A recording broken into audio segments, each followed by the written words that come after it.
Imagine walking into work, thinking it's just another day, only to have your entire life ripped apart in a matter of seconds. Imagine giving 3 years of your blood, sweat, and tears to a company that never truly saw you, only to be thrown out like garbage. Now, imagine walking back through those same doors the very next day as the new CEO. Sounds impossible? Well, for Maya Carter, it was reality.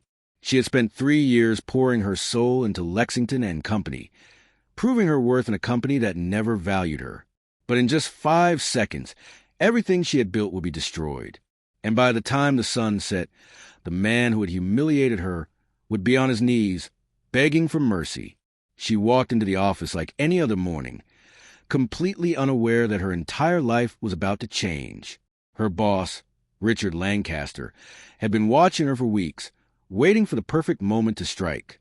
To him, Maya was nothing more than a diversity hire, an inconvenience he tolerated until he no longer had to. With a smirk, he strutted to her desk and dropped the termination letter in front of her. The entire office fell silent, eyes darting between them. He leaned in, his voice dripping with condescension. "This company has done enough charity work," he sneered. "You should be grateful you lasted this long." Maya's heart pounded, but she refused to give him the satisfaction of seeing her crumble. The humiliation was suffocating, the silence of her co-workers deafening. Not a single person spoke up for her. She gathered her belongings with trembling hands, keeping her head high as she walked out. But the moment she reached her car, the weight of it all crashed down on her. 3 years of dedication, erased, not because she wasn't good enough, because Richard had decided she didn't belong. Her fingers tightened around the steering wheel. This wasn't over. It couldn't be. What Richard didn't know was that Maya had been working on a game-changing project with the company's biggest investors. They had trusted her expertise, valued her vision, and when they found out she had been fired, they were furious. They didn't see Maya as a diversity hire. They saw her as a reason the company had been thriving. The next day, the board of directors held an emergency meeting. Richard, smug as ever, laughed off their concerns. She was a junior employee, he scoffed. Hardly worth this kind of reaction. But the investors were not amused. One by one, they laid out the numbers, the growth, the revenue, the success Maya had brought. The chairman's voice was ice cold as he made the final decision. "Mr. Lancaster, you're dismissed, effective immediately." For the first time, Richard's smug expression faltered. He stammered, protested, but it was useless. The board had spoken. And then the door opened. Maya walked in, her presence commanding the room in a way that no one could ignore. She didn't need to say a word. The silence was enough. Richard turned pale as realization set in. She wasn't just back. She was in charge. Richard had spent years looking down on Maya, treating her as if she were beneath him. But now, for the first time, he was the one looking up. And the worst part? She wasn't finished yet. She took a slow step forward, her eyes locked on his. "Sit down, Richard," she said, her voice calm, almost amused. "We have unfinished business." Richard's body tensed as he slowly sank into the chair across from Maya. Just yesterday, he had been the king of this office, the untouchable ruler. Now, he sat before the very woman he had humiliated, stripped of his power, reduced to nothing. Maya leaned back in the leather chair, his former chair, crossing one leg over the other. She studied him, savoring the moment. This wasn't just about revenge. This was about justice. "You look nervous, Richard," she said smoothly, her voice carrying the authority he once wielded. "I wonder why." His lips parted, but no words came out. For the first time in his career, he had no idea what to say. He had spent years talking down to people, silencing voices he deemed unworthy. Now, his own voice had abandoned him. Maya tapped her nails against the desk.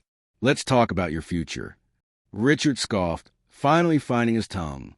"You can't just—" "I can," she interrupted, "and I already have." She slid a folder across the desk. "That's your severance package. Consider it generous, given the circumstances." Richard's jaw clenched as he opened the folder, eyes scanning the document. Then his face drained the color.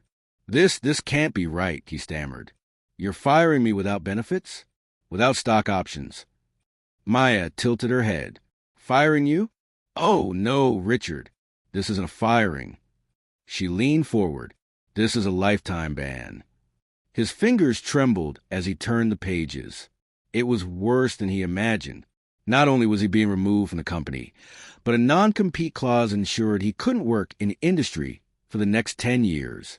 His reputation, his entire career, was over. You can't do this, he whispered, panic creeping into his voice. I built this company. No, Richard, Maya said, her eyes burning into his. I built this company while you took credit. You dismissed me, underestimated me. But the people who actually mattered, they saw the truth. That's why you're here and I'm here. Richard's breath came in short gasps. His world was collapsing, and he had no one to blame but himself. Maya stood, circling the desk until she was right beside him. You always told me I should be grateful for what I had, that I should know my place. She leaned in, her voice a whisper. Well, Richard, do you know yours? He looked up at her, rage and desperation warring in his eyes. You think this is over? He hissed. You think you've won? Maya gave a slow, knowing smile. Oh, Richard, this is just the beginning. She pressed a button on her desk phone.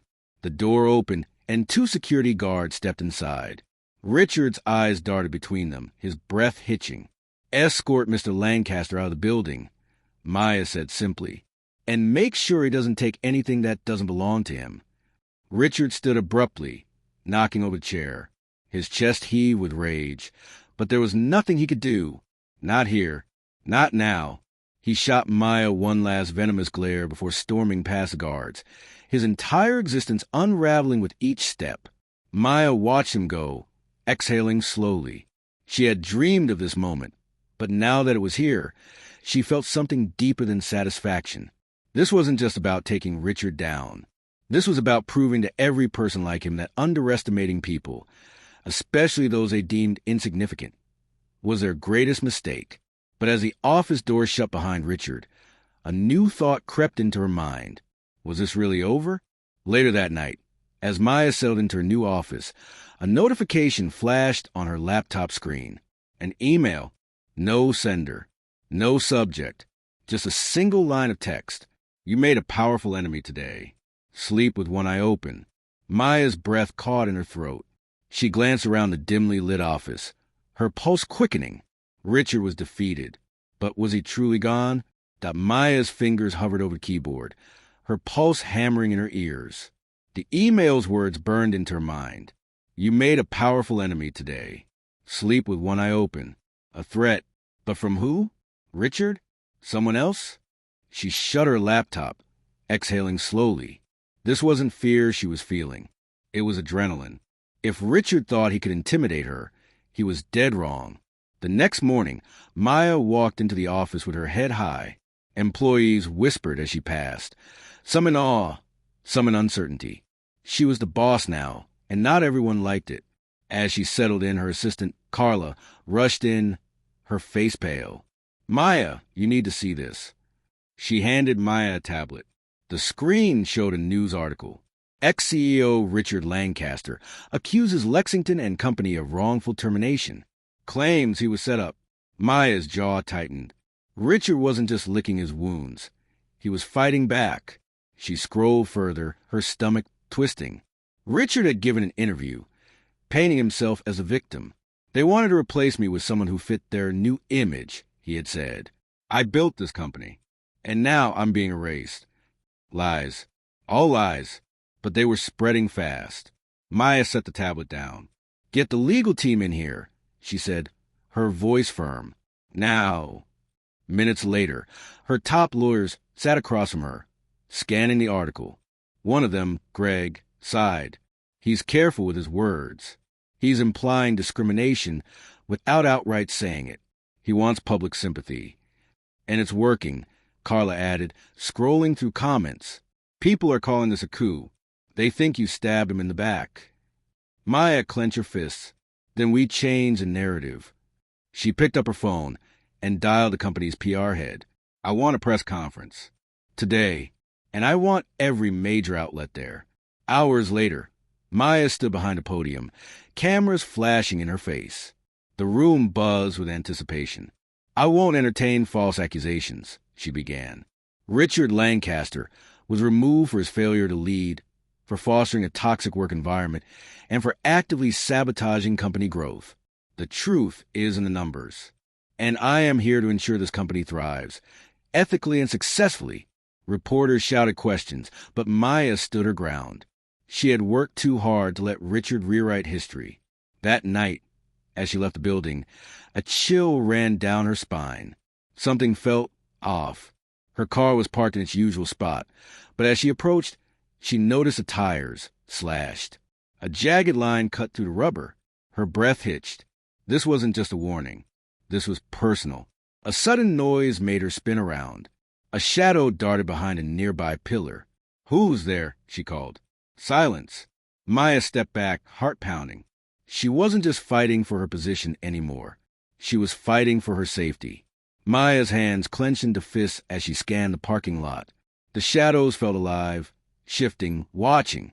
Someone had slashed her tires, but it wasn't just vandalism. It was a message. She took a steadying breath, refusing to let fear control her. She pulled out her phone and dialed Carla. "Get security to the lot. Now." Within minutes, 2 guards arrived, their flashlights sweeping the area. One of them crouched beside her car, inspecting the damage. This was done recently. Whoever did it wanted you to see it. Maya's jaw tightened. "Check the security cameras. I want to know who was here." The guard nodded and walked off, but the unease in Maya's stomach only grew. Richard was desperate. She knew that, but was he reckless enough to escalate things this far? Or was someone else pulling the strings? The next morning, Carla burst into Maya's office, eyes wide. "You need to see this." She handed Maya a tablet, and as soon as she looked at the screen, her blood ran cold. It was a video, grainy security footage from the parking lot. A figure in dark clothing approached her car, glancing around before pulling out a knife and slashing the tires. The hood concealed most of their face, but when they turned toward the camera for a brief second, Maya felt her breath catch. It was Richard. Carla exhaled sharply. "He's not even trying to hide it." Maya's grip on the tablet tightened. "He wants me to know it was him." Greg from legal walked in, a file in hand. "We have enough evidence to file a restraining order. If he comes near the building again, he'll be arrested." Maya nodded, but deep down, she knew Richard wasn't the type to back down because of legal threats. He had already lost his company, his status, his power. Now he had nothing to lose, and that made him dangerous. Hours later, as Maya sat at her desk, an email notification popped up. No subject, no sender. She clicked on it, and a single sentence appeared on the screen. "You took everything from me. Now it's my turn." Maya's heart pounded. This wasn't over. If anything, it was just beginning. That night, as she left the office, security walked her to her car. She had taken precautions, but a nagging feeling told her that Richard was planning something bigger. And she was right. As she pulled out of the parking lot, her phone buzzed. A text message. "No number. Check your house." A chill ran down her spine. She sped home, gripping the wheel tightly. When she arrived, she noticed something was off immediately. The front door was slightly ajar. Her heart hammered as she stepped inside. The lights flickered. Papers from her desk were scattered across the floor. Someone had been here. Then she saw it. A single red envelope sitting on her kitchen counter. Hands shaking, she picked it up and opened it. Inside was a single Polaroid picture of her, taken from outside her office window. Her stomach twisted. He was watching her. He had been near, close enough to take this photo. Maya turned the picture over, and her breath caught in her throat. Scrawled in red ink were the words, "This is only the beginning." Who really sent this? Was it Richard or someone else entirely? And just how far would they go to destroy her? Comment your thoughts below and let me know what you think is coming next. And don't forget to subscribe so you don't miss part 2. It's only going to get more intense from here. Stay tuned.